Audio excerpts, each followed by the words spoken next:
the package open, gotta free it in a hurry. Drop it in a seam, snap a pick and spit a bar flurry.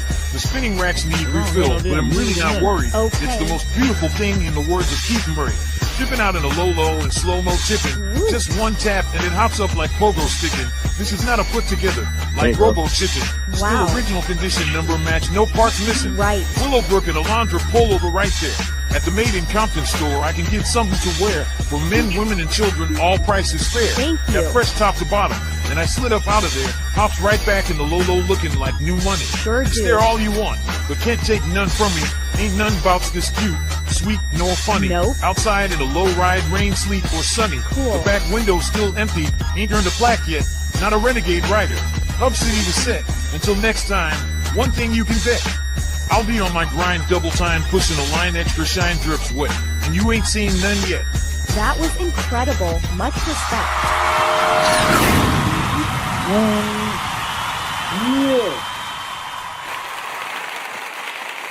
Yeah. Made in Compton Store. Yeah. Back to Bone with Friends. And tonight I got my special guest, Fabian. Fabian, how you doing today? Made in Compton Store. Made in Compton straight up. Yeah. Oh, good. How about yourself? You know what I mean? I'm good. Man, it's always a good time when I got you on here, man. Hey, so we're going to jump right into it. Mm-hmm. What was it like growing up in Compton during your childhood years? See, why you gotta do that, bro? You started that shit already. I told you them 10 questions didn't sound right. Growing up in Compton was fun. I mean, I had a real interesting childhood because I was all boy at home. I grew up with two brothers, there's three boys and one girl. But I'm the oldest out the boys. My sister the oldest out of all of us. You know what I mean? And growing up in Compton was a trip because I remember when it was just me and my sister. You know, I remember when it was just me and my sister, and we actually lived in LA on Colden Avenue. And Colden Avenue is still a fucking one of them streets like Indigo or Indigo or Nord at home. It was always a busy active street. From Colden Avenue niggas, they Hey, still over there. that's So crazy. My grandma had a house on Colden Avenue. okay, so you know about Colden Avenue then? Yeah, Absolutely. yeah. Absolutely. Yep. So that's you just asked me a question, and you always be hitting on key points because yeah, my sister went to 97 or 92nd Street School over there, and we lived over there. We lived on Colden. We was in an apartment, just me, her, and she was still messing with my daddy. Then my daddy go all the way back then, and I'm like, damn, I remember Pops was coming through. Man. Yep. Hey, so So what kind of environment shaped you the most growing up? Compton, of course, because um my father ended up getting into a situation kind of like I did. Well, I got into the same situation he was in because he had to go do 10 years too. And everybody was saying that I was gonna grow up and be just like him, and sure enough, I did. You know what I mean? And but at any rate, when he got out after he got through doing his time or whatever, he started buying houses. He bought my grandma my house in Compton first. He bought like four houses. He bought my grandmother a house first. He got my uncle a house. He got one of my aunties a house, and then he got our house. I think that's where it went. And because he did his promise. He did. That's what he told my mother if she stayed with him while he was doing his bid, and he had to do them 10 because 10 was a fucking long time back then. Shit, it was a long goddamn time for me now. Shit, that motherfucking 10 wasn't no goddamn joke. I'll tell you, I ain't think I was gonna ever get out that bitch, but I did. But anyway, um, when he made that move, it was a good move because we moved at the time where my brother that's next to me, she was pregnant with him when we moved to Compton. So I went to Marion Anderson in the pocket. That's the elementary that's over there. I went to Marion Anderson. My sister went to Marion Anderson. and we start growing up in the in Compton in the '70s. I think I got a picture on Facebook to when I was we took a class picture. I think it said from '74 to like '76. You know, so we moved over there right there in the beginning of in the early '70s. We moved over there. We had a house right there in the pocket, and we stayed in that particular house until I was like 17, 18. Or I may have been 16, 17, because I had a baby on the way. I had a baby on the way, and I was getting ready to go I was getting ready to go to Compton High, and I was out there. I was just starting to figure it out, like as far as who I was and what I was gonna end up being, and I was at the figuring out part because I went to Centennial for 1 year, and then I got tired of getting chased home, and they rocking the bus and everything because they knew the bus had bloods on it, and it went right through front hood. So the front hood apartments over there, they used to rock the bus. We used to always get prepared, like we get ready to go over here. Them front hood niggas used to be out there, and they used to throw big ass stones at we called it rocking the bus. And whoever from my era that was on that bus on the Centennial, they know what I'm talking about, bruh.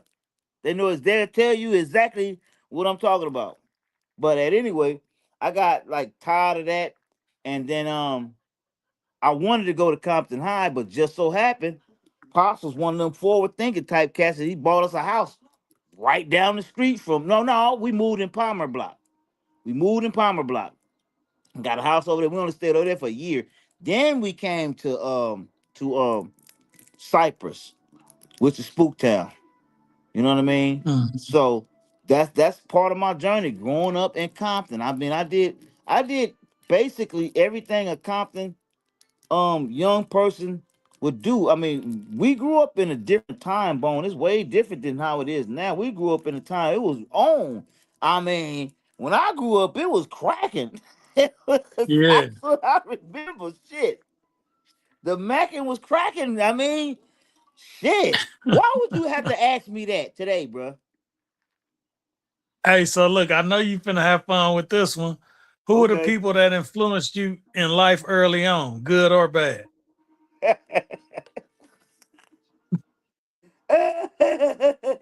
wait, wait. I'm making me a drink. Cause you know you wrong as hell for asking me these type of questions. You could have asked me anything else other than these type of questions.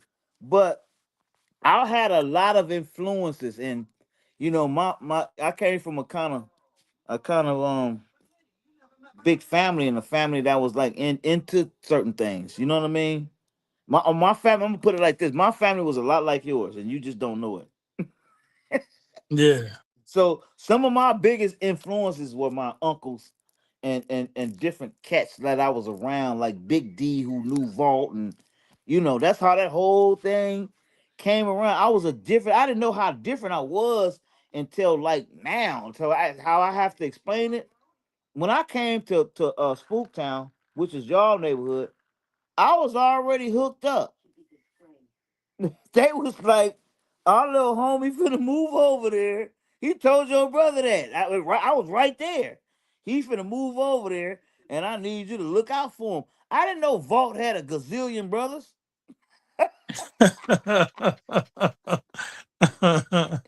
You know what I mean? So these are my early days growing up at home.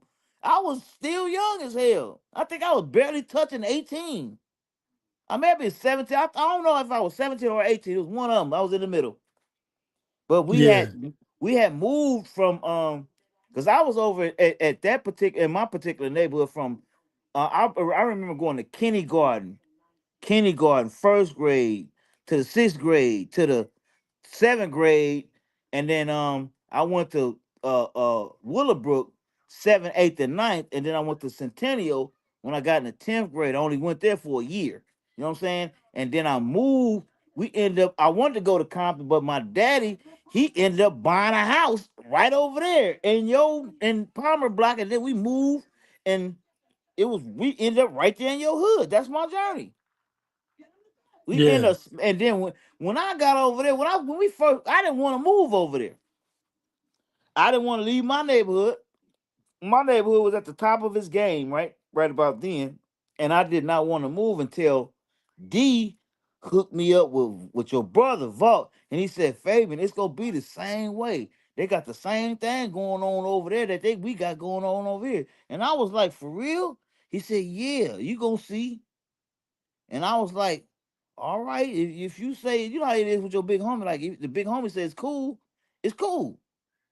And Yeah. I met him, and your brother, he always, man, I'm telling you, your brother, he gotta know me.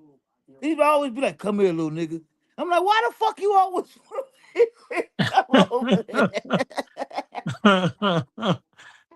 Ah, why you always want me to come over there, nigga? I'm not trying to go over there. Yeah. Yeah, but he was cool though. He was cool, and like I said, my growing up and other people's growing up in the hood is different. I was already hooked up because of what I was into when I got over there. And I think my baby mama was pregnant. I think I had a baby on the way when I moved. And I was just trying to figure it out. But back to the question. I had a lot of different influence. I was influenced. You got to remember, I moved over there when Easy E was just when MWA and Easy E shit was just taking off. They filmed the video at our school at Compton High.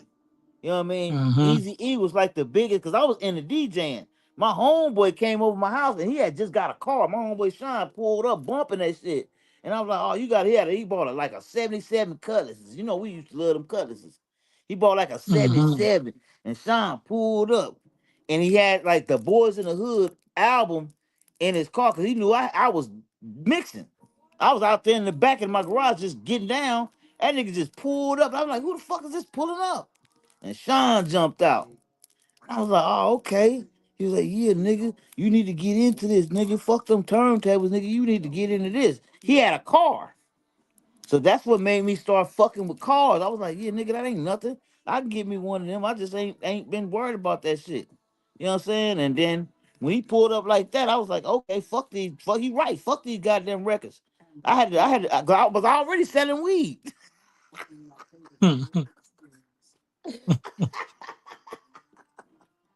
I was selling tapes and weed. Nigga, you get the bud and the tape. When you come buy the mixtape, you get the bud. You feel me? Yeah. So I was already showing entrepreneurial skills. You know what I mean? Then, cause cause cause when Big D hooked me up with your brother, it wasn't look out for him. He was like, this little nigga active. He be doing shit. You know what I mean? And I didn't know, like I said, I didn't know Big D had a gazillion brothers and everybody, you know what I mean? I didn't know he had all them goddamn brothers. Yeah. I didn't know that. I didn't even know him. But my homie said he was cool, and I just took the shit like it was cool, you know? Yeah. But I had a lot of influences, Bone. I did. I mean, because I was very influenceable then, because I was selling weed. I was making contact with a bunch of different cats. You know what I mean? Because of nigga that it was like this nigga just ain't fucking DJing, mixing and scratching and shit. This nigga be having a goddamn weed. It's like if you buy a tape from him, go ahead and give him $20 because he gonna have a dime bag of bud in that goddamn CD case or the cassette tape. Yep. Yeah.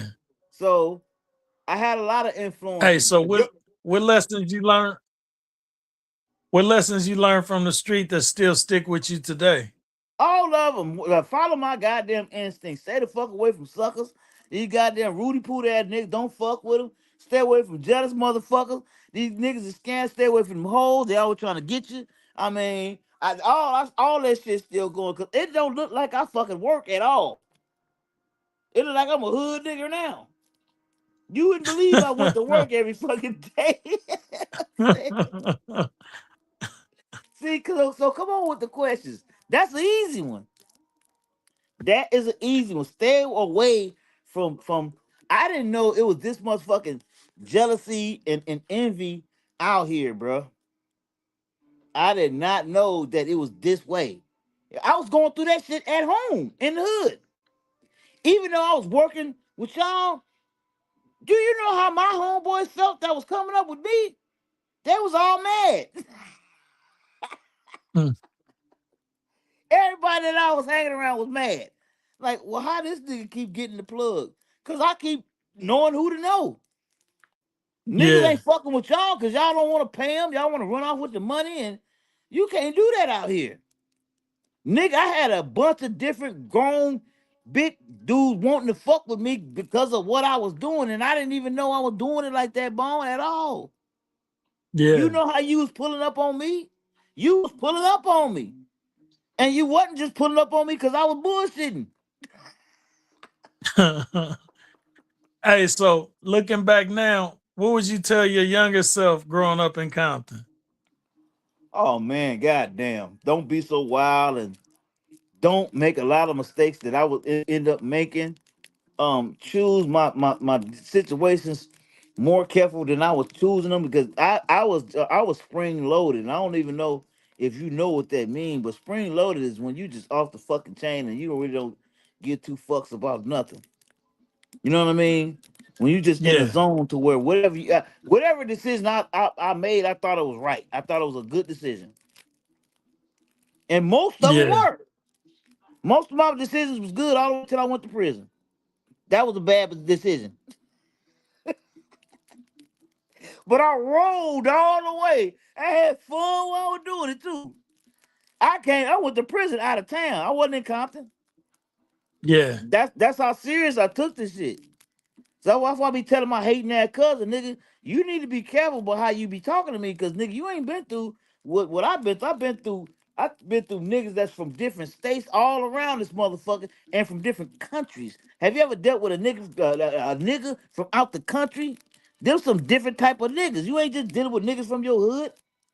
I was dealing with niggas that was from Saudi Arabia and fucking Afghanistan and Kuwait and shit like that. The federal system is taking all bets. They ain't giving a Man. fuck. They taking everybody from the United States, and if you do some shit over here, you gonna do your time in the United States penitentiary. I don't give a fuck where you from. We will expedite your ass, and you gonna do your fucking time over here. You know, Yeah.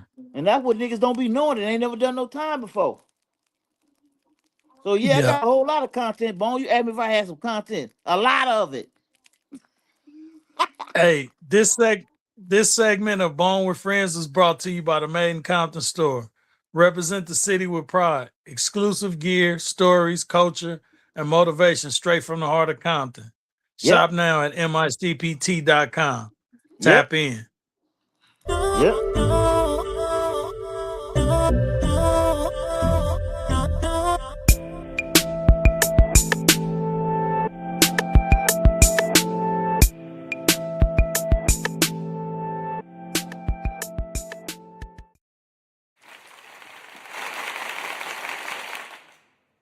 Yeah, yeah. Yeah, so we're gonna take them to when you first went to the federal system. What was Okay. going through your mind? Oh, that's another good question, Bone. Um, Hell, everything. I'm away from home. I'm away from everybody. I'm away from Compton because my whole thing was to go out of town and try to make this bread and get back. You know what I mean? But I didn't ever make it back. So that was a hell of an experience for me because I'm like when the shit happened, I'm like, damn, I ain't even nowhere near the motherfucking house. Man, They was like, my mama done told my brothers, and my brother put this like, damn, man, they got him. They got him. They got bruh. It was big. It was big, bruh. They got him. I called my mama, told her I had a federal case. I said, Mama, it say on this fucking paperwork, the United States of America versus me. I said, Mama, I didn't do nothing to the whole fucking United States. What are they talking about? hey, what was one of the hardest adjustments about doing time out there away from the house? Oh my God, nigga. All right. Everything was hard about that shit. Everybody thought like wherever I went, they thought I was crazy. Everybody they just thought I was crazy because I was really, really quiet. I wasn't really fucking with nobody because I'm from Compton, so it ain't that many Compton niggas that was where I was at that's in there. So I can't call you my homeboy, nigga, because you ain't from the house. You feel me? Yeah. So I'm watching everything. I'm like, I just had the attitude and the mentality. It's like, fuck it.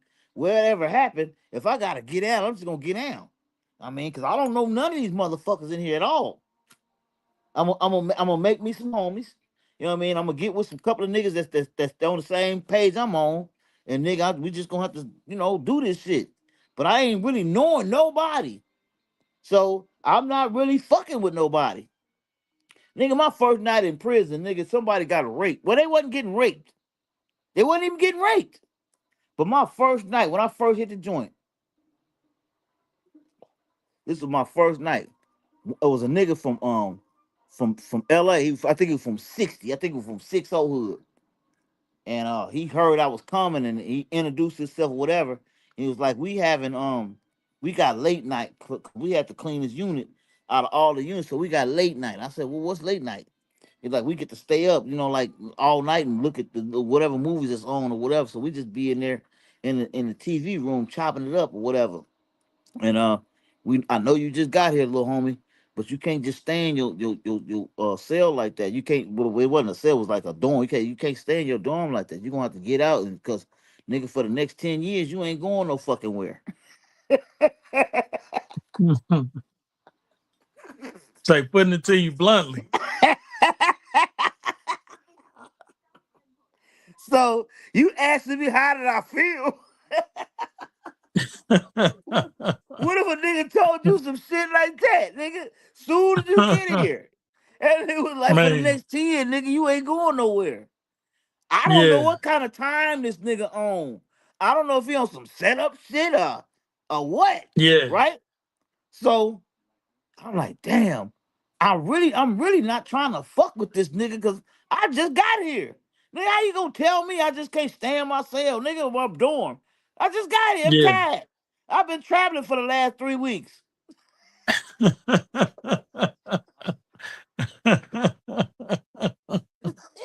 I said, nigga, because when you get shipped off, that's exactly what they do. They ship your ass off from Nashville, and shit, you be rolling for about 3, 4 weeks before you even get to where you supposed to be going. Uh-huh.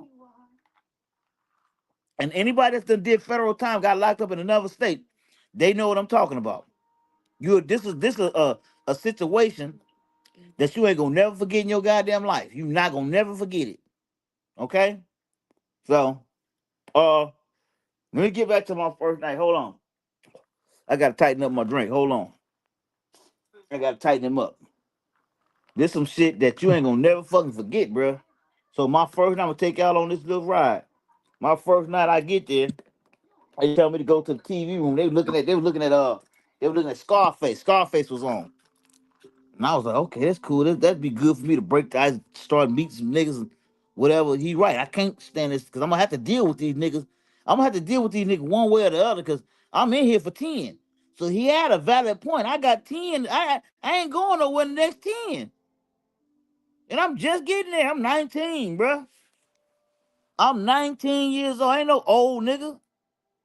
I'm 19. You asked me how I felt and what I felt like?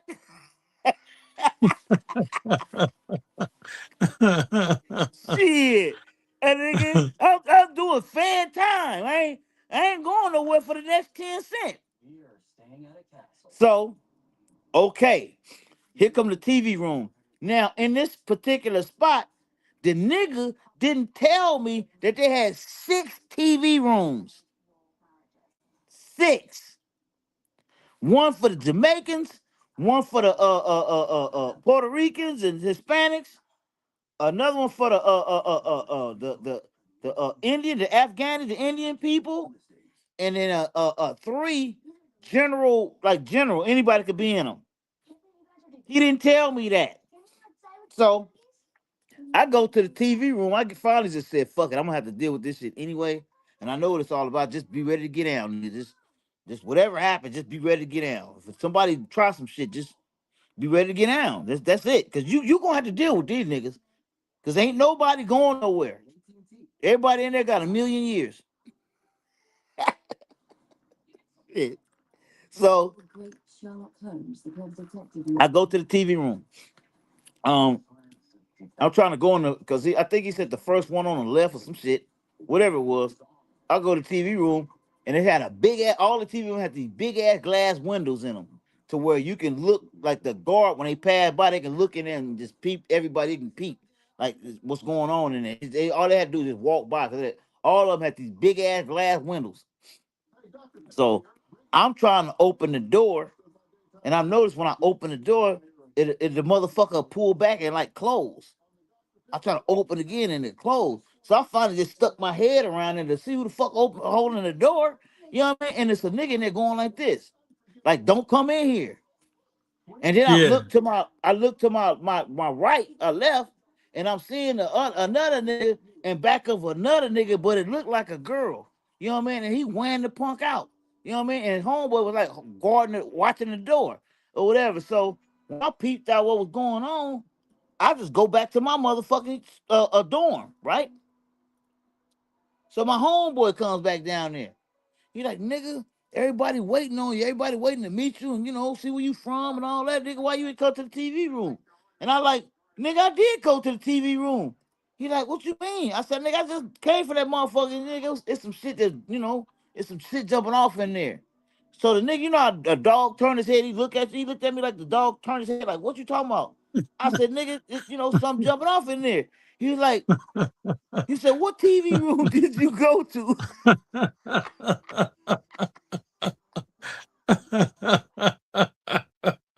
This my first night in there, bro. This my first fucking night. He Yeah. said, what TV room did you go to? I said, the one you told me right there. He's like, oh, no. He was like, the homie over there handling his business. Nigga, I'm going to take you to where we at. And he took me to the TV room where they was at. So all these niggas, he was like, man, he said, little homie, tell them what you just told me. I said, man, he said I went to the wrong TV room or something. And there was somebody in there, they were doing something. He said, what was they doing? I said, I just looked at that little big buff. That's the nigga. You know what they were doing in there, nigga. He fucking asked me, they like, oh yeah, he gonna fit right in. And said he gonna fit right in. He said, little homie, no, tell him what you saw. And I told them niggas, and that's how we broke the ice. They like, oh yeah, he gonna fit right in, nigga.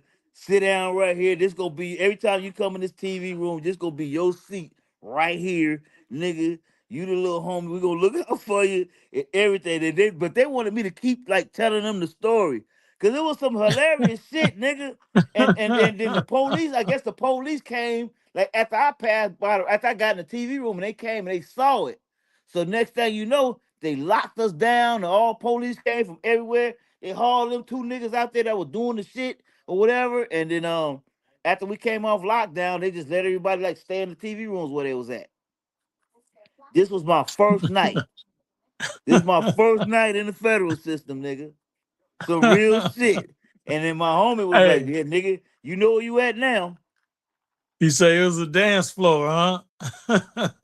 Oh my God, bro. My first night. That was my first night. That was my first night. So and I ain't never been to prison before. Yeah, So this was some unbelievable shit. I'm like, damn, that shit be jumping off in here like that. Damn. man. Hey, so tell us this story about how you start working in the kitchen. That was another thing. That was my first job. Like when you go to the federal system, I don't know what they're doing now. They may have changed it, but back then when you go, your first job is gonna be in the kitchen because you got to get up so early, and nobody wants to work the kitchen details. So in the federal system, everybody, all the new fish that come in, you're gonna work the kitchen detail. That's gonna be your first job because all the other jobs are smooth and it's gravy, like you know what I'm saying. And but Yeah. nobody wants to work the kitchen because they get your ass up like between 4 and 4:30. They march your ass to that fucking kitchen. So that's what it was. So I started working in the kitchen, and then my first day in the kitchen, I'm around a bunch of motherfuckers that I don't know, and then you know how how I move. I'll be cool until somebody say something to me, because somebody always gonna say something to you or whatever. They gonna want to know. They'll know just by how you, I was walking through that motherfucker like, nigga, okay. I just had the okay look on my face. Like, if you try something, nigga, I'm getting down with your ass. I don't give a fuck how big you is or whatever, nigga. I'm just gonna be swinging and I'm picking up shit. I don't fight fair. I'm grabbing chairs, nigga, knives, spoons, whatever the fuck I gotta grab. Nigga, I ain't been in this motherfucker, and I'm out of town, nigga. I don't know how shit. All I know is I'm getting down. I don't care. So, but didn't none of that happen. But in my mind, I just didn't know what to think. I'm in a strange environment. So my mindset was like, okay, I'm gonna see who the fuck cool, who ain't cool. You know what I mean? I'm gonna make me some homies, and then I'm just gonna I'm up in this motherfucker for real. And that's what happened. I started working in the kitchen, and I peeped the play, because they put me on the grills and fucking with I was on the line. I was a line cook. I was making the the French toast and the flapjacks, pancakes and shit, and what the waffles. And then when we had waffles, I had one of them jobs, so I'm interacting with niggas that may be in my unit or whatever. They like, oh, look who in the back of the line. You know what I mean? That's the little home. Look who in all the niggas that I Yeah, met. You know what I mean? During that incident, they coming through the line like, who? Look who in this motherfucker working. Nigga, how you get that job? I said, nigga, y'all shut up, nigga. Y'all know they put everybody in the fucking kitchen. You know what I mean? They put yeah, everybody knew go in the kitchen. So that's how I was able to maneuver and move around. 'Cause like nigga, they tested you off the top. Like, nigga, give me a couple of more of them flapjacks, nigga. Slide me a couple of more of them motherfucking waffles, nigga. You know what I'm saying? yeah. I don't give a fuck, nigga. They ain't my waffles.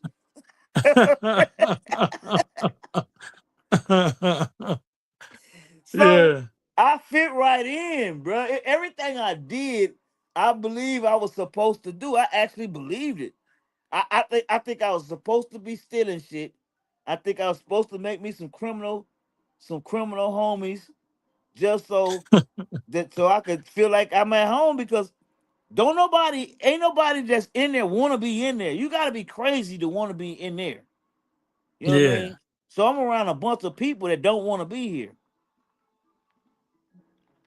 And this one nigga from LA, them LA niggas always gotta be on some shit like, nigga, what's up, man? You scared to take some shit out of here? I was like, what kind of shit is that, nigga? What kind of shit is that to ask me, nigga? We in prison. Why would you ask me that? We locked up. Why would I be scared to take some shit out of here?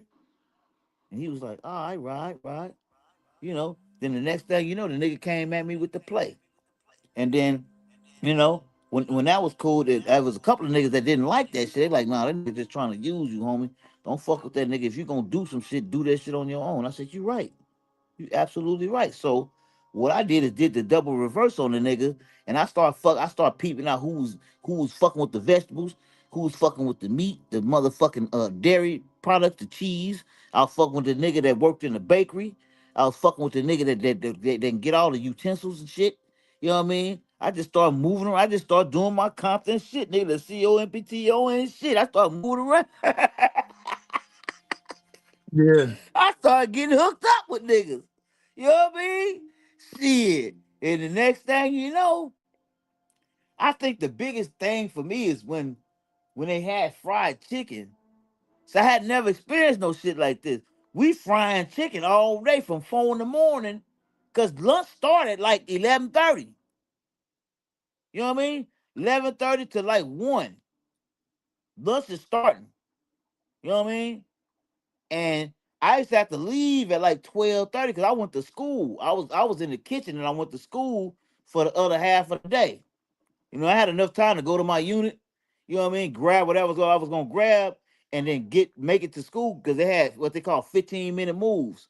So I had to do all my shit, go to the house and change and get what I'm gonna get, little snacks and knickknacks or whatever, and then go on to school. And I got out of school at like 3:30, 4 o'clock. 3:30, 4 o'clock, I'm out. Right? So I went to work and then school. You know what I mean? When I first got there, and then um, I started stealing. I started fucking stealing. As soon as they asked me, was I scared to take shit out of there? I'm like, nigga, what scared of what, nigga? Don't you know I'm already in this motherfucker doing 10? Nigga, I ain't, what the fuck was and either way it go, whether I stole some or not, I still gotta do this 10. Yeah, yeah. You say what they gonna do? Put me in jail? I'm already in jail. Shit. Hell yeah, that's how I thought. That was my mentality. I'm already in this Man. motherfucker. Hey, so tell So, us about that fried chicken, man. okay. What was so good about that? I mean, cause yeah, people think in jail food is fucked up, Oh but then no, sometimes no, you hit those no. spots where Let, that let, shit let me be explain. okay. Let me explain something to all of the listeners out here. You know what I mean? In the federal system, this don't have nothing to do with no county, no state, no none of that. I never did. I went to county at home, yeah, but I always knew I was getting out. I wasn't gonna be there long. So that's that on that. And then going to Los Angeles County, that's one of the most notorious county jails in America. You know what I mean? If you can make it in Los Angeles County, niggas was happy to get to the penitentiary for that motherfucker. Niggas was True, happy to true. get to the pen. See what I'm saying? Niggas was ready to go, you know. But Yeah, anyway, because at least you see some sunlight and you get some real food. yeah. So in the federal system, that for all the listeners, the federal system goal is to make sure they feed your ass with good USDA food because they want your black ass to give them their time. So, excuse me, we got the best. We got the best. You get the best shit in there, and especially if you work in the kitchen, we had T-bone steaks, ribeyes. You know what I mean? Uh, Pies, whole Marie Calendar pies. You know what I mean? All the shit that we got was real. Big fresh oranges and apples and bananas and all the fruits of the damn chow hall looked like a big gigantic ass restaurant with real ice cream machines, Coke machines, fruit punch machine. All that shit is like all around in a big carousel. And they had two sides. They had all that shit, ice, all of that. You know what I mean? So with the chicken frying, let me get to this motherfucking chicken frying, bro. With the chicken frying was a big day in the federal system. You know what I mean? And I was already hooked up. They knew me as the go get it. That nigga get your ass anything. This is our little plug. I was a little plug in there. So I'm working in there. And me and my little gang of thieves, I had a gang of little niggas like me. It was like 7 of us. You know what I mean? I had my man that could actually get the fucking the raw chicken. You know what I mean? He can get us so many pieces and just tuck that to the side because all that shit that was we gonna fry. And I was the plug to get this shit up out the motherfucking kitchen. Then I had another nigga that was packing that shit up. He would pack me up. I had a fucking waist trainer on, and they used to put the shit, stuff that shit in like a pound bag, like a pound bag. You know what I mean? Of so Hmm. many pieces. And I was on a 15-minute move. You know what I mean? The security was like lax because it's chicken frying day. So you can move and go to the unit and come back. You know what I mean? As long as you there after the 15-minute move, you can come back. Nigga, I had like a hundred and 160 pieces already in the unit. You know what I mean? I tucked away because it was a game on. It was like a football game, somebody versus somebody in a playoff game. And I was trying to get my whole get down was I was trying to get 200 pieces in the unit, and that was gonna be like a nice lick, like a $800,000 lick. If I could have got 200 pieces in that motherfucker, I was slanging like 10 packs. You can get 10 pieces of chicken, nigga, for $100, nigga. It's 10 pieces.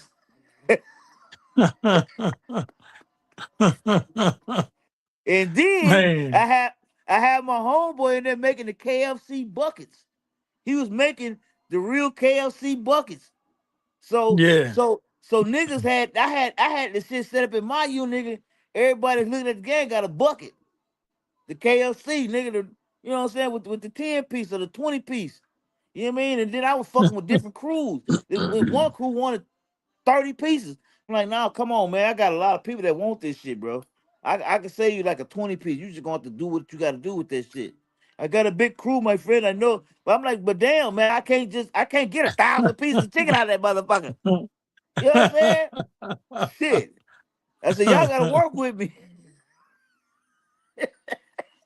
But anyway, all right.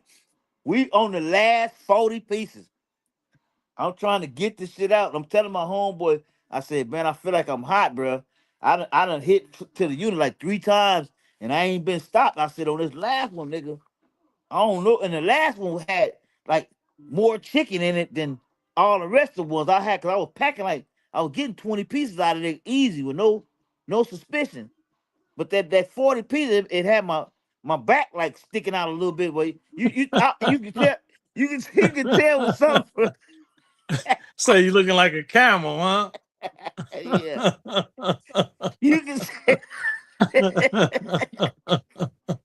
you can tell something wasn't right. And it was this motherfucker police named Big Chew. He used to fuck with me no matter what.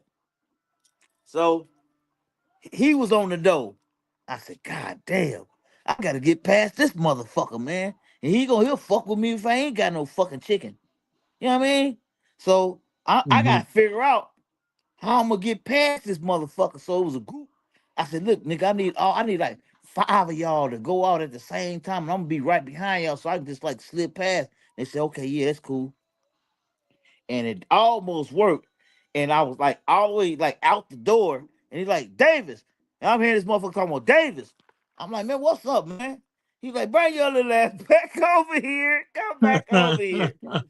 I'm like, why you want me to come back over there, bro? He like, just bring your ass back over here, right? So I went, I said, man, what's up, man? What's up, Big Chew? What's happening? How you doing? You doing all right today? I'm trying to talk my way out there, shit, cause I know if this motherfucker crack me with all this goddamn chicken, it's gonna be over with. So he like, what you doing? He said, why you trying to slip past? You know I was searching him. Why you trying to slip past? And then and every time he would talk to me, I would like back, I would like back up. He like, how come every time I keep trying to get closer, you back up? I said, why? Cause why you want me to come over there, bro? I gotta go. I'm trying to go to school. Shit. And he like kept on fucking. He like, take this goddamn jacket off. It was cold out there too, so I had like 2 coats on. So the first one I was good. The second one I was still kind of cool until he told me to turn around. I said, why you want me to turn around? He said, man, turn around, man. And I turned around and he took my I had a sweatshirt on and he went up under the sweatshirt and he felt it and then he played it out like he didn't because I had a waist trainer on. You know what I Yeah. mean? And um he turned me all the way around and just lifted the motherfucker's shirt up and broke out the fucking pound bag and was holding it up like in front of everybody. Everybody was like, ooh, you know how everybody say ooh at the same time in front of the whole penitentiary, bro. They said they got him. Niggas have jumped up and started clapping and some more shit like they got him. You know what I mean? And niggas was whistling and you know how shit is. And they was like, Yeah. damn, man. They was like, that's cool, little homie. We gonna look out for you.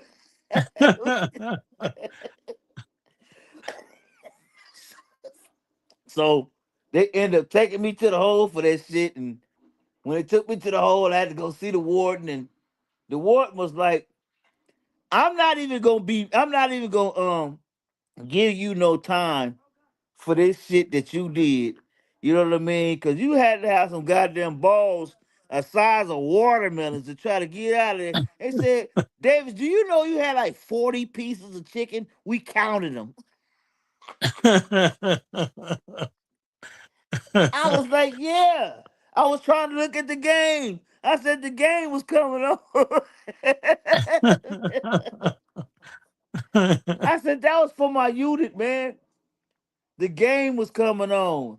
And he said, I'm not gonna take none of your good time, and I'm just you'll be out of here in 3 days, but you gonna miss that game. And you can't work in the kitchen no more. And I was like, okay, that's cool. And then he was like, "Nah, you don't understand. You can't work in the kitchen no more. Period. And no prison that you go to." God damn. They say you throwing the count off. They said you can't work in no prison, no kitchen, none for he said for the rest of your time. I said, I was hurt. I was more hurt about that than the actual punishment. You know what I mean? And Man. that's how I got into to maintenance, to HVAC. Yep. So would you say at that point you decided to go with a different future for yourself? Yeah, I did. That's what led to it. That's exactly what led to it when I got kicked. Cause I got actually I couldn't do nothing in the kitchen but eat, go through the child line and eat. I couldn't work in there. They said if I got caught anywhere in the kitchen, I was going to the hole. But I still had connections. I still had homies, and they like, nigga, we had a meeting about this is a trip because we had a meeting about this shit in my unit. Like, what we gonna do with the operation, nigga? I had customers, bruh. I had like customers in different units, like, damn. But I still was getting down because my homeboy was. I said, nigga, I need you to, do this, keep this shit rolling, and just, we just gonna split the money. And we kept that shit going up until I left that particular spot. So that's how you discovered the HVAC program. It is. It is. Cause I got into HVAC and making hot plates and deep fryers and shit like that. Yep. That's exactly how I got into it. Hey, And so what made you take the HVAC classes serious instead of just passing time? well, because my thought process was I can actually make money off of this shit in the real world because my grandfather and my father did this shit. You know what I mean? My father, when he got out, he ended up working for Edison at home. Mm. Yep. He ended up working for the DWP, the Department of Water and Power. So that's really what made me, kind of, get into it because that's what they did. You know what I mean? And I was like, shit, I could actually do this shit. And I was like, I might as well This put my mind into something. I ain't doing nothing else. And then I gotta have something for me to do when I get out of here. Because my whole thing was I knew I was getting out. I knew after them 10 years was up, I was going home. And I'ma still be in my 20s, you know? yeah. So This that's what I segment did. of Bone with Friends, this segment of Bone with Friends was brought to you by the Made in Compton store. Legends are made in Compton. Saturday auditions from 11 a.m. to 4 p.m. featuring music, comedy, spoken word, and more. Pull up and show the city your talent. Well, I'm gonna most definitely Tap do in. that. Did you I'm ask though? Did you? Did you ask about the 2 p.m. to 5 p.m. the secret deal? Oh, don't be moving too fast though. Walk right in like you already know. Walk in chill like what's the deal? They might smile like it's real. Oh, it's real. No live signs, no big display. But the ones who ask get blessed that day. Try and save while you look fly too. Whole outfit got a vibe brand new. Don't be shy. Just ask one time. You might walk out feeling extra fine. Friend restless.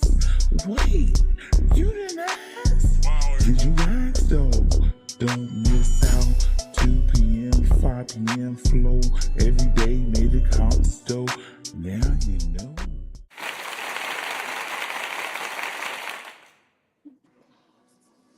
look. Welcome back to Bone with Friends. So, Fabian, I know you pretty much learned everything you needed to know about HVAC, but in hindsight, what was the most important thing you learned in HVAC while you was inside? How the system work. Cause we was working on my instructor had us working on the systems that cooled and heated the facility.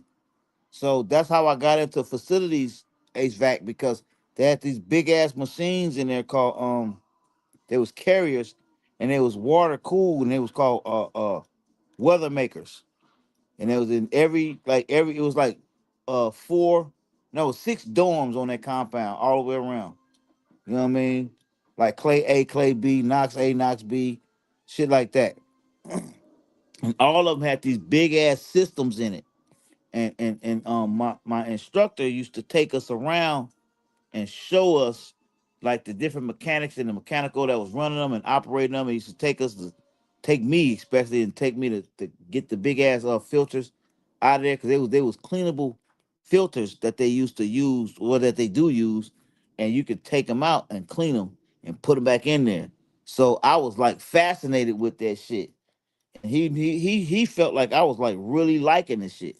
So I mean, I like took to it like a fish to water because I couldn't steal nothing like no more. So that made you take it a little more serious, huh? That's fucked up how they came out, bro. But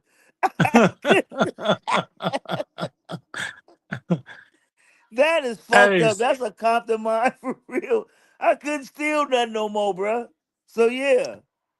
So yeah, I so I know did this a take it serious. question. I know this a question the listeners want to know. Was it difficult finding work after being released? Mm-mm. Nope, not at all. It's been so plentiful to where I've actually been working ever since I've been out. Ever since I came home, I've actually been doing the same thing ever since I came home. Hey, so Yep. how did you land your first position servicing HVACs? That was another easy one. I've always been like an inquisitive type of dude, and the one a couple of companies wrote our prison, the school said they was accepting all of the graduates from the 99 2000 class that took HVAC in there. It was accepting all of the graduates and giving them a job. They're gonna start them off with like 40,000, 42,000 a year, give them a service truck and all this and that. You know what I mean? And they know that where we're coming from. So they had a program in all these places trying to hire people straight out of prison. So they said you don't have to worry about no references or nothing because we know what your reference is. You've been in prison for like the last 10 years. We know you ain't been having no job. But they was accepting people that was getting out of this particular program, and I was just one of the ones that was smart enough to write them back. I wrote them back, and they gave me a job. I had a HVAC job when I was in the halfway house, and everybody was Hey, so mad. what did that first honest paycheck feel like after everything you've been through? It felt incredible. I used to laugh at myself going to work because I couldn't believe I was going to work. I used to say fuck everybody that went to work.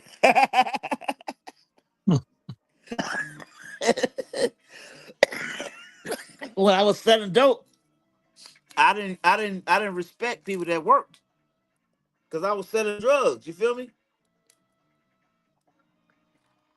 And people don't know how hard selling drugs is. Selling drugs is a job. You gotta look out for the killers, the gangbangers, the shiesty motherfuckers, the fiends, everything. You gotta look out for all of that. And I was crazy enough. I had actual drug houses. I wasn't just on the block. I had houses. I was working my everything that came to that house was coming over there for me. Yep. It was all my customers from all around in the hood. Everybody that Wh- came to get some drugs, they was getting them from me. What advice would you give people trying to come home today and enter trades? That's another easy one. You got to get your mind right before you come home. See, I did all of this before I came home. So when I came home, I already knew what I was gonna do. I knew I was going into some money. I think they was paying me like 800 a week out the halfway house.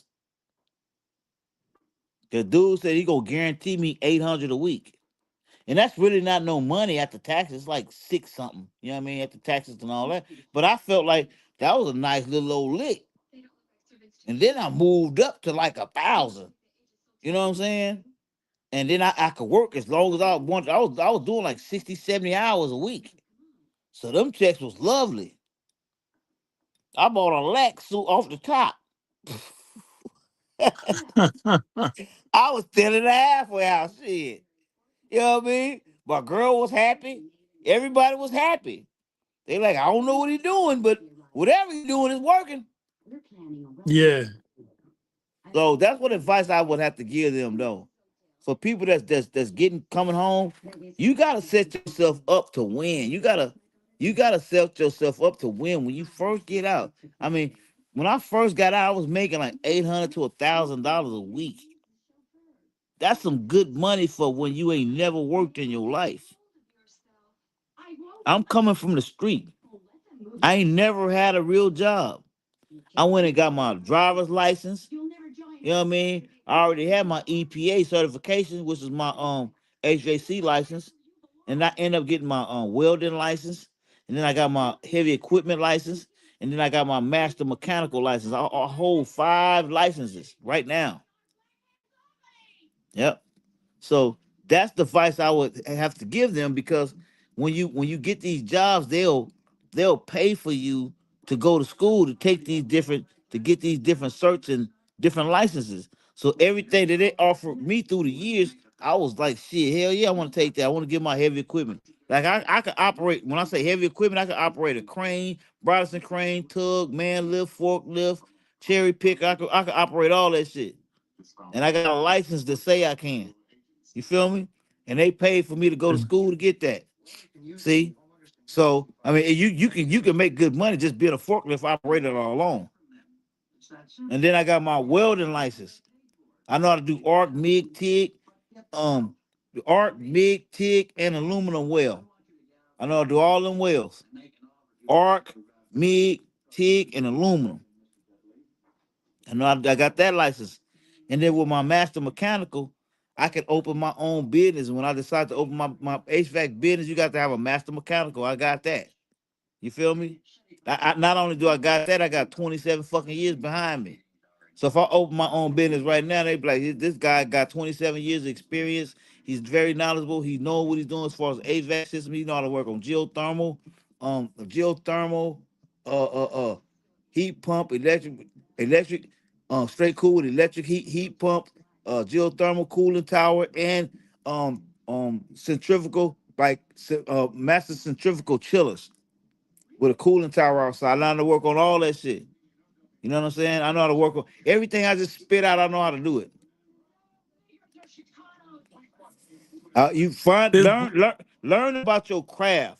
Learn about when you get in HVAC shit. That's why they can't throw me over the gate. I know about just about every system, every new system, every system out here that's period that's got something to do with my trade. And then get to where can't nobody fuck with you. They can try to talk that big boy shit, try to talk over your head, but when you start swinging back and bobbing and weaving and dancing on their ass, you become dangerous. You become a dangerous weapon. It ain't nothing in HVAC that I cannot do. Nothing. And it took years for me to get to that point. the Bone with Friends podcast is brought to you by the Made in Compton Media Hub. Real conversations, real stories, real growth. Subscribe to Bone with Friends podcast on MICPT Channel 12 Compton on YouTube. Tap in with voices from the community. Tap in. Who plays the best music? We do. That's we are live 105.5 mobile radio 24/365. One big party.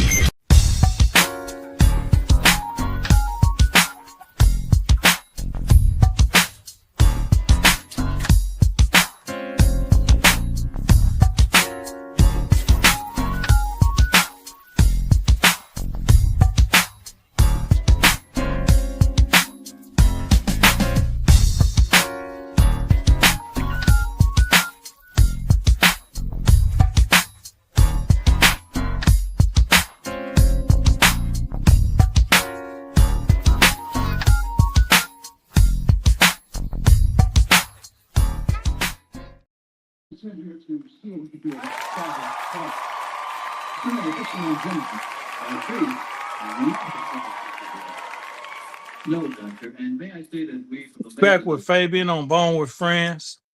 And Fabian, how did it feel when you bought your first house after surviving everything you've been through? It felt good, man. It felt good as a motherfucker. Cause when I first came home, it took me like 6 years to buy a house. But I was just some hell of a situation. I mean, when I first got out, I had a townhouse, with the little female I was rocking with, and then me and her after we broke up, like doing that transition. I met this other red bone named Lisa. I stayed with her because I was with Tabitha for probably about 8 years, and I stayed with Lisa for all through my whole parole. Me and Lisa was together. I was in a brand new house. I had just bought a fresh cat. I bought a Sedan DeVille, a white one, and I put on Chrome D's, a 100 spoke Chrome D's. You know what I mean? And I went through that process, and then after me and her broke up, well, during the process of us breaking up, that's when I bought my first house. I had just came off of parole. I was getting ready to come off of parole, and at that time and level, I knew I was expanding. I basically outgrew her because she thought I was just gonna stay cool and be. I was just, I was gonna stay cool, and I'm like, no, baby, my hopes and dreams are way bigger than what you got for me or what you thinking about me. And my hopes, and I'm getting ready to buy me. I came home one day and I was like, I just looked at her on the bed. We were talking. I was like, I'm getting ready to buy me a house, and she was like, you finna buy a house? I was like, yeah, I'm buying me a house. And she was like, well, why you want to do that? I said, because I'm getting ready to come off of parole, baby. We can rent this house out, and I'm trying to keep on growing. You know what I'm saying? I said, this is the house that we have, but it's your house. I'm getting ready to buy me one. So after that, she started looking crazy and, start, throwing shots and thinking that I was not serious about what my plan was. So this is the straw that broke the camel's back right here. One Christmas, everything was going lovely. I'm working good, grinding. You know what I mean? And me, we stay together. We got a nice big boy ass house, new. You know what I mean? So she decided that this New Year's was on New Year's Eve. Well, I had just was with her like earlier that night, dropped her off some her little drinks that she was gonna celebrate the New Year's with, and because I was out, and I said we gonna meet back at the house at like 11. You know what I mean? And she ended up not coming home that night. And when she didn't come home that night, she came in as I was going out because I had to go to work the next day. You know what I mean? And she was coming in as I was going out, so I didn't even say nothing to her. You know, I just went on about my business, my work day, or whatever. And that she just kept calling. I ain't saying nothing to her. When I got home, she had all the food ready or whatever. I ain't eat nothing. And she like, trying to talk to me. I ain't got nothing to say, right? So this go on for like a couple of months. This go on until that happened on New Year's. So New Year's is in January. February the 19th, I closed on my house, my first house that I bought. And so when I closed on my house, I didn't come home. I didn't come home that night. You know what I mean? So she calling around, looking for me and all of those shit. And I'm like, no, now you know what it is. You know what I mean? You know how I felt, you know what I mean, when you didn't come home. And I'm getting ready to leave you. I'm gone. I'm getting ready to leave you. And she was like, no, boy, you ain't going nowhere. You ain't got nothing but that raggedy ass Cadillac and blah, blah, blah. But at the same time, I had just bought a house. So when I said that to her, I guess she started figuring it out because she ended up calling my mama. And my mama was like, baby, I ain't in y'all business or whatnot. I don't know what you did to Fabian. But Fabian is just like his father. If he told you he gonna do something, baby, I ain't really too much I can say to him. She's like, I know, cause he ain't talking to me or no more or whatever. She was like, well, what did you do? See, my mom was straight up type person. She said, what did you do to him? And then I guess she told him, and she was like, well, baby, I'm just gonna tell you something. Fabian done bought him a house. He closed on this shit like 2 weeks ago. So that's probably why he didn't come home. You feel me? So she crying and this and that. My mama called me. She's like, what's going on with y'all? I said, Mom, I already told you. I already told you I'm finna buy me a house. I bought the motherfucker 2 weeks ago. You know what I'm saying? So, you know. I had to go through the drama and all that old shit, but it didn't matter to me. Cause I had already let my parole officer know what was. He said, "Oh yeah, she not gonna be too happy about that." And I was like, "Well, I don't give a damn." I said, "Is it anything wrong with me buying my own house?" He said, "Oh no, no." He was like, "Oh no, most definitely. You want to do that? This is what we want to see. We want to see your growth." So I had my parole officer on my side, I had my mom and them on my side, and everybody that was in my account. The little bro that I was dealing with at the time was on my side, and shit, we made the transition. I said, I don't want nothing. I had just dressed that house out, though. I had just put big screen this and glass that. That motherfucker was pimped out. Upstairs, downstairs, 3 bedroom, 2 bath. You know what I mean? Backyard, a fucking the shed was made just like the house. I mean, this motherfucker was nice. My house was nice as hell. But I walked So away from that shit. what did home ownership represent to you personally? It represented that I can do it, and I'm growing. I'm becoming a man. I'm growing. And for some for somebody like me that's coming out of prison, it represented what God will actually do for you if you do what you say you gonna do. See, God just don't do stuff for people and they plan. But if you do what you say you gonna do, and you from Compton for real, anything is possible. So that's what I got to tell people. Anything is possible because look at me. I'm from Compton. I'm from Compton all the way, straight up. You know what I mean? And that's what can happen if you stay down and you do. So I didn't go back. I did not slip not once. I didn't touch no more dope. I came out here. I was selling dope. I was straight selling drugs. You know what I'm saying? That was my. And I took that shit just as serious as I take this shit. So that's what I have to tell the people that's listening. You know what I mean? It's time for us to stop playing with ourselves and lying to ourselves. Cause this motherfuckers at home from Compton right now still waiting on me to come home. Shit, it's been there 30 years. I ain't came home yet. So that means I'm actually doing it out here. And I ain't all old and dried up and shit. You know what I mean? Just fucked up. After 30 years, I just done fucked up my whole life. All I do is smoke weed. You know what I'm saying? That's all I do. I smoke weed and I work. But Tell us about crashing your truck. What happened and what did that moment teach you? the black one, Yeah. the black one it taught me a lot of things. It taught me that I'm still supposed to be here. That I have it's a lot of more stuff that he want me to do because the accident was so tragic to where, I mean, if you seen that truck, that's like I don't even post it. But if you seen my truck, you'll be like, you ain't supposed to be here, bro. Cause they had to peel me out of that truck. I was stuck between the airbag and the damn driver door. I got hit on the other side by I think it was like a Chevy Avalanche or some shit, and they ran the light, and this shit After hit me that so, setback, huh? what made you get another truck and keep pushing forward? Because it hurt me. Number one, I had my black truck for like 11 years, and that motherfucker was man, it was immaculate. It was paid off. It was immaculate. You know what I mean? The Black Cat was one of the hardest trucks I ever had. Had that beat in it. I had just did the lighting system. I was just got about to get it paint that Monday. I was dropping my shit off at the paint that Monday. Cause I think I told you about that shit. Yeah. I was dropping the truck out that Monday, and so when that happened, it was like I'm just gonna tell y'all the real story. This shit when it happened, it was surreal. It was like when the accident was happening, I was seeing myself getting lifted out of the truck and sat on the curb, like where I was talking to the fire people and the police and all that. When I came around, you know what I'm saying? Because when the accident was happening, it was like it was happening in slow motion, and I was seeing myself get like picked up off the truck and sat on the curb.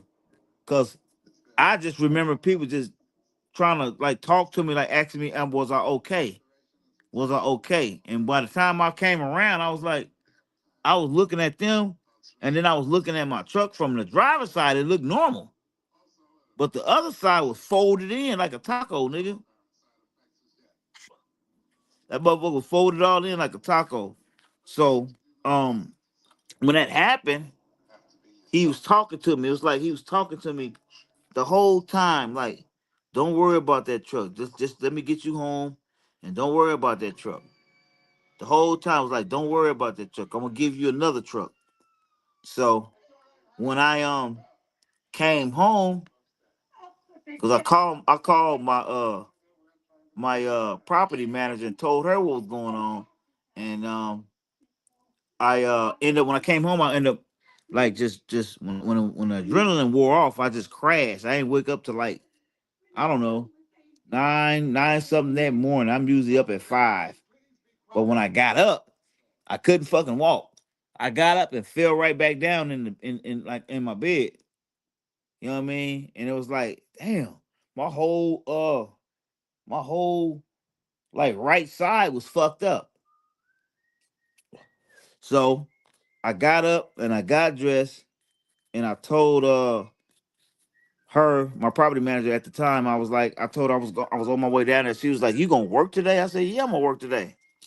I said, "I'm not getting ready to let this accident to put me in the bed or nothing like that. I gotta figure out." And then the other part about it was I'm knowing I ain't got no clean ass motherfucking truck downstairs. So that was motivation enough for me. I was like, God damn, my goddamn truck gone. Let me, I got to figure out how the fuck I'm gonna deal with this shit. I ain't got no transportation. You know what I'm saying? I go down there, there's an empty ass spot right there where I used to be parked at. I know my truck is still in the impound. So I get up and I got to work, boom. As soon as I got up, I got to work. I told her, I said, look, this is what I need you to do. I'm getting ready to call up to the car lot and see what I can qualify for because I'm buying me another truck today. And she said, "You gonna buy another truck today, Fabian?" I said, "You gotta see what kind of position I'm in. I'm the fucking service manager up here. I don't have no vehicle. I cannot get around. I'm not getting ready to spend a whole bunch of money on renting nothing. I ain't going through insurance or nothing. I got some money." And she said, "You got some money?" I said, "Yeah." So I called up to the fucking dealership. He said, "Just give me your information and we're gonna run you, see what you're gonna qualify for." I said, "Cool." They called me back. No, it was a minute because I came back upstairs and laid down after I talked to her. And they called me back probably about an hour, 45 minutes after that. Like, "We got you. We're gonna put you in something." I said, "That's cool." I said, but that locked in, I'm gonna go up to the impound lot and get my wheel out. You know what I mean? Because I gotta take that shit to the house, and then I'm coming up there to sign the paperwork or whatever I gotta sign to get me another truck, right? And he's like, "Okay." So before I did all that, I go downstairs. I came when I came back downstairs. I put 10 bands on the fucking table at the in the office. I put 10 racks on the table in front of her, and she said, "You are gonna buy you another truck." I said, "I'm not playing, cat." I said, "I got all my money." I said, "We just got a bonus too." I said, "I ain't spend no money. I don't be spending money like that. I'm buying me another truck today. I'm not going down. You ain't taking me to the car lot and we just gonna go look at some shit. I'm buying me a truck today." And she said, "You are buying you a truck." And then I didn't even have to spend all that money. I gave her like 6,000 to take home. You know what I mean? Cause Yeah. they was like, you qualify for anything right there. And now I'm looking at the computer and looking at the trucks I was gonna get, cause I was gonna get a pickup. I was gonna get a Denali pickup, a big boy. And then I seen that one. And I said, "How much they want for that?" And I said, "Yeah." I said, is that what I think it is?" They said, "Yeah. We've been having that motherfucker. We just got it, but it ain't moving." And they just took like 10 bands off the price because it ain't all the 24s and 25s are selling.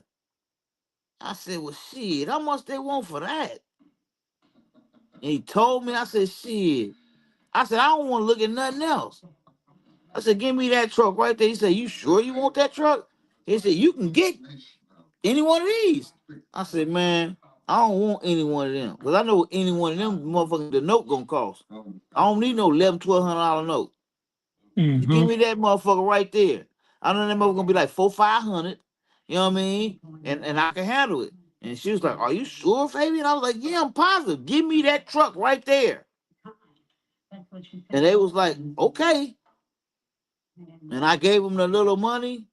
And they said that motherfucker be ready. This was like on the 3rd. I couldn't pick the truck up till like the 5th because it was something wrong with the front. I think they had to paint the front bumper or some shit, some goofy shit. So she was like, "Okay, well, you bought the truck," and because she stayed with me. My property manager stayed with me. I think we didn't get through with that shit till like 9 o'clock that night. She took me to the little restaurant. We got something to eat, and then she was like, "Now you can rest." I said, "Yeah, I can rest right now. I can rest." And that next morning, I got up feeling a little bit better than I was feeling after that first night, because that first night was hell, bro. I ain't had no goddamn truck or nothing.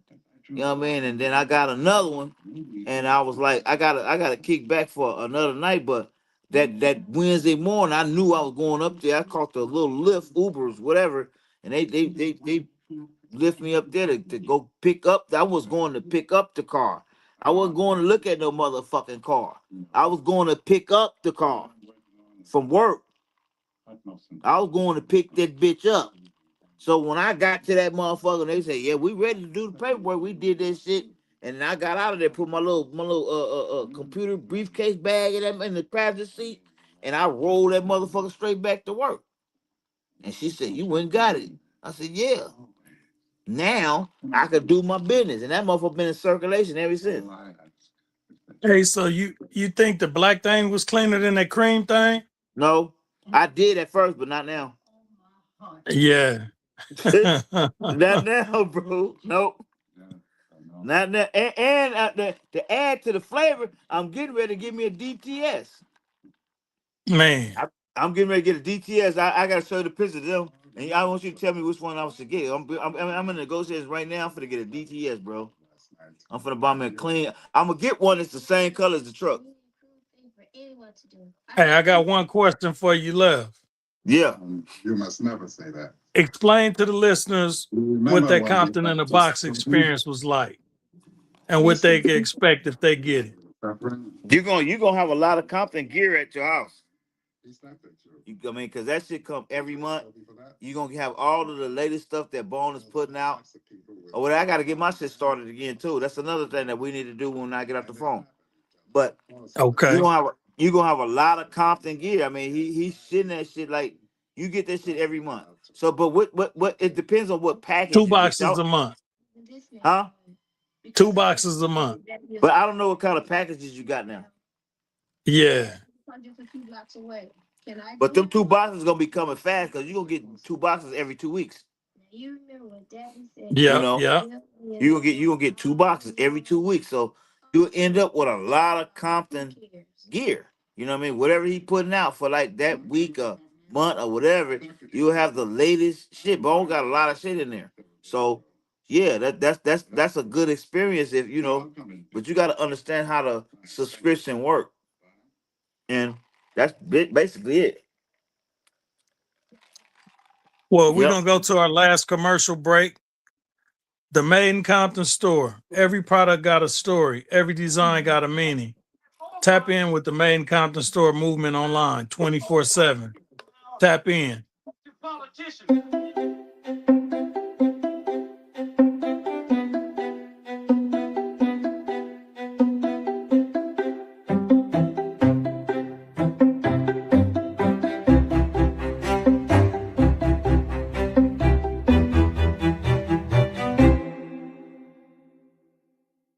Get it drop.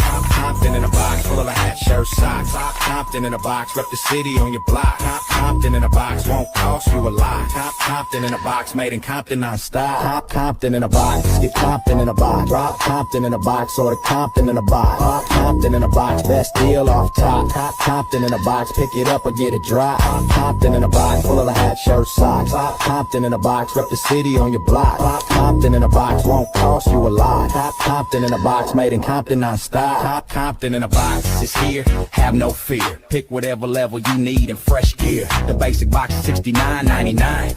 Get $132 worth of gear to shine. The custom box is $89.99. Get $180 in value with quality every time. Two are made in Compton sweatsuit, snapback cap and socks. And a bonus surprise, laying neat on top. The deluxe box is $129.99. You'll get $265 worth of Compton classics gear design. More value, more style, more Compton, more fly. Dress built for the city and hold your head high. Compton in a box. Get Compton in a box. Compton in a box. Order Compton in a box. Compton in a box. Best deal off top. Compton in a box. Pick it up or get it dropped. Compton in a box. Full of hat, shirt, socks. Compton in a box. Rep the city on your block. Compton in a box. Won't cost you a lot. Compton in a box. Made in Compton non-stop. Now push on over to micpt.com. Alright, check out the site and choose whatever you might to get the best deals for the best price. Fast shipping to just about any and everywhere you like. Compton in a box. Get Compton in a box. Compton in a box. Order Compton in a box. Compton in a box. Best deal off top. Compton in a box. Pick it up or get it dropped. Compton in a box. Full of hat, shirt, socks. Compton in a box. Rep the city on your block. Compton in a box. Won't cost you a lot. Compton in a box. Made in Compton non-stop. Compton in a box. Get Compton in a box. Compton in a box. Get Compton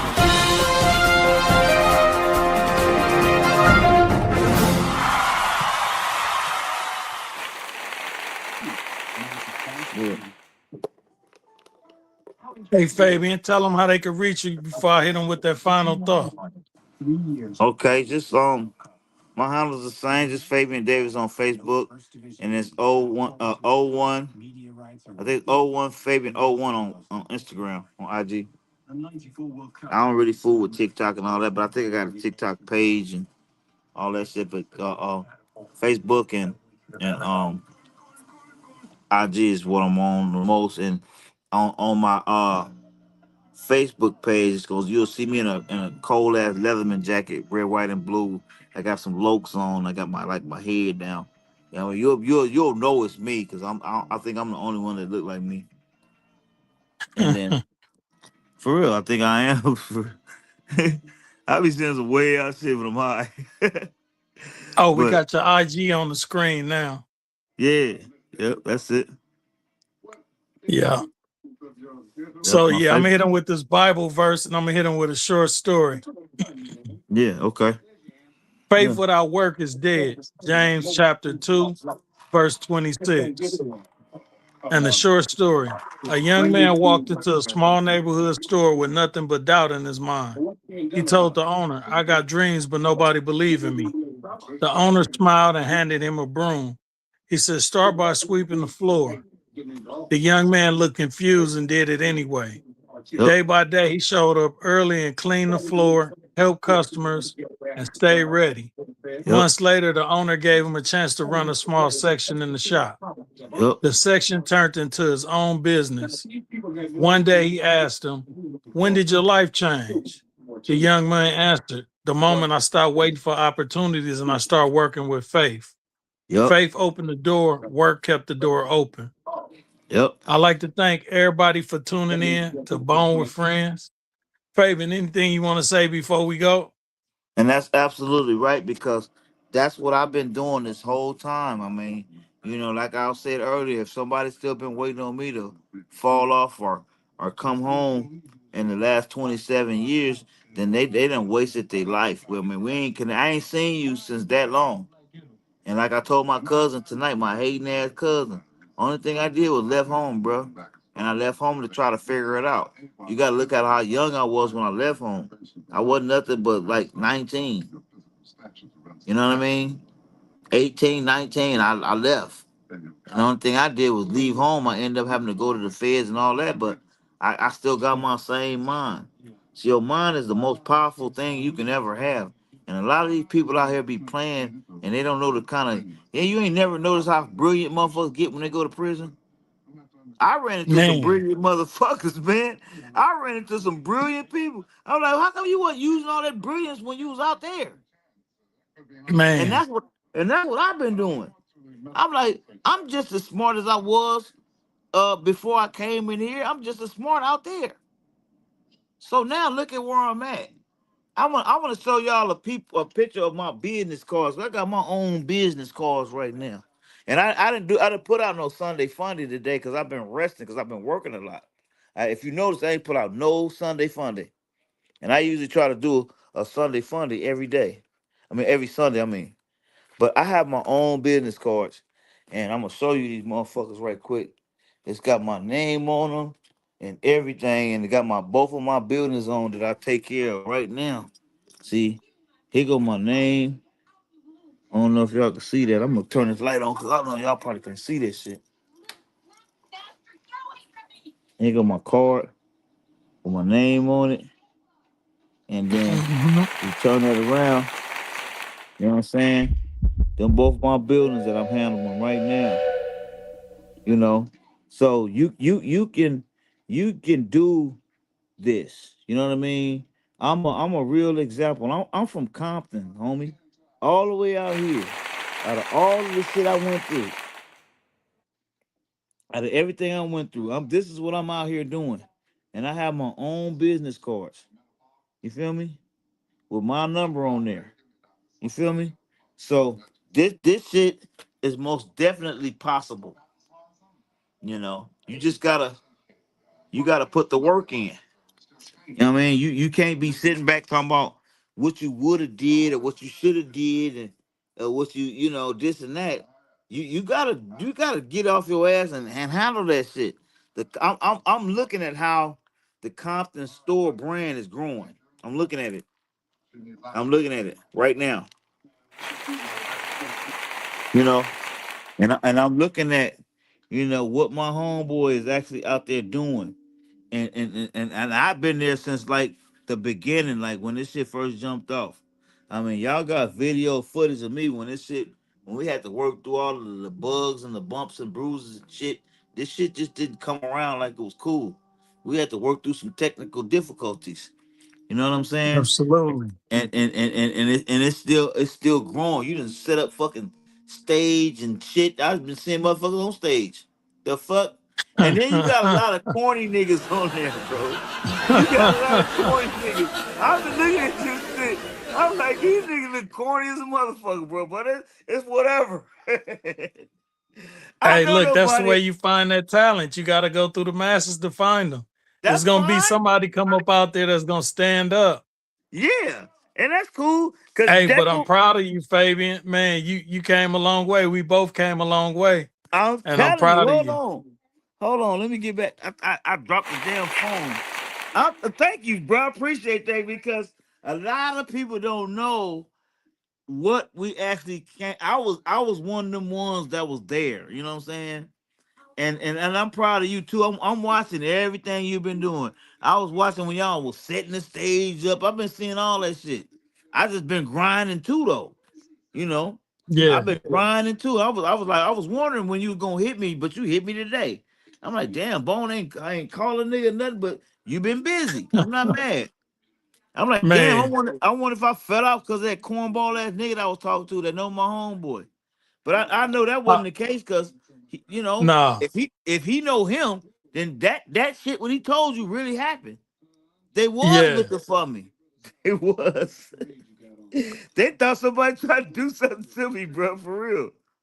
But I fell asleep after messing with the little bra in the closet. I came out like the next morning, like everybody was gone. I was like, damn. They was like, nigga, Man, we didn't know what happened to your ass. So yeah, it was a trip because them niggas was my true homie because they stayed there. Them niggas they was still Kibo had to leave because he was in a situation where I think his bra was pregnant and stuff, so he had to go home. But yeah. my niggas, they stayed there, nigga. When I came out, it was two of my homeboys in that house. They was like, fuck that shit. We ain't leaving. So yeah, Man, that was a big. you already know. I'm always invite you back to the podcast. You like the Matt Damon to the Jimmy Kimmel show. I mean, shit, it's okay, whatever. I'm not mad at that. You know what I mean? I'm glad I feel the way I feel because, see, you can't just feel like this if you not from Compton. I'm from Compton, for real, and you just like you from Compton. When I moved to that neighborhood, that was like the best. I was like, I was happy as hell. I was like, I said, these niggas, they knew what they were talking about. I said, shit, this shit is just like how it is over here. I couldn't Yeah. believe it. I could not believe it, but that's what growing up in Compton is. Certain people don't have these kind of stories because they didn't grow up in that shit like that. I was already hooked up when I moved over there. So I don't know if y'all really know what that mean and feel like, but when you already connected to a whole nother set, when you before you even get over there, like I'm gonna introduce you to him, and nigga, you just talk to him, and cause my homeboy D hooked me up with your other brother E. He was like, nigga, I'm gonna introduce you to somebody, and nigga, you know what I mean? You just need to just stay down and just do what he talking about. And I'm like, okay.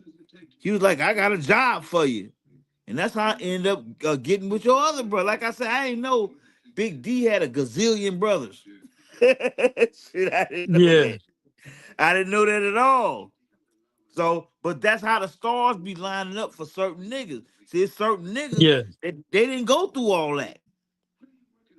They ain't go through none of it. I was Yeah. just blessed Exactly. and fortunate to go through that, bro. So I appreciate you saying what you said about me, cause nigga, I'm proud of you too. I used to watch you come home with school books. I was Yeah. on the block. I was on the block Man. then. You know what I mean? I was on the block, Absolutely. you know. So I appreciate that though, for real. And it's like I said, it's niggas that don't have them type of stories or relationships that they can actually say. But I can. I can say that because that's what that's what growing up in Compton was for me. That's what it was.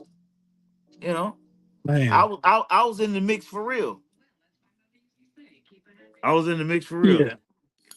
Yeah. We about to bring this Bone with Friends episode to an end. And tune in to MICPT Channel 12 Compton tomorrow night for In Between the Tracks. And I like to Okay. say, like I always say, peace. Y'all put ChatGPT in here.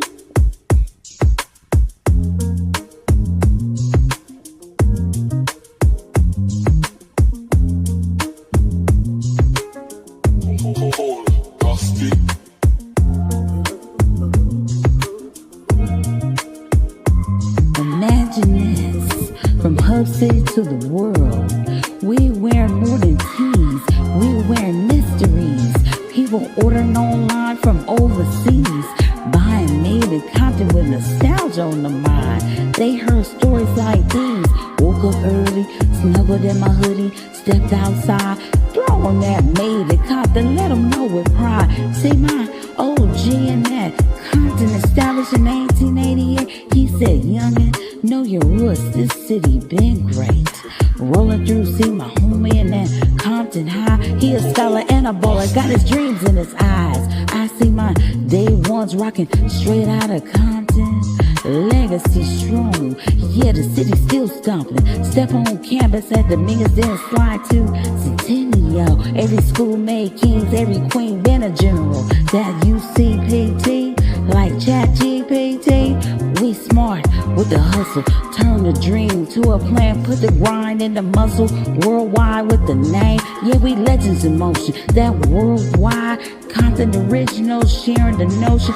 Not like us from Compton. Shout out to King Kendrick Lamar. He's more than a star.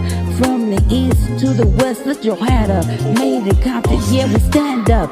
Walking through the city of Compton. Love in the air, every stitch in my teeth. Yeah, the struggle is there. That Compton All Stars came from consistency and childhood dreams. We ain't chasing the fame, we've been chasing dreams. Now we strategizing to help each other's dreams manifest. They see the logo, they respect what we do. From the hub to the globe, we stay pushing it through. No matter where you at, let them know where you from. When you rock, made a Compton, then you already won. Yeah, this ain't just fashion, it's sometimes a mystery. It's culture, it's Compton. We're loud wear it proud. Order online, made it Compton. It's the brand, standing on business.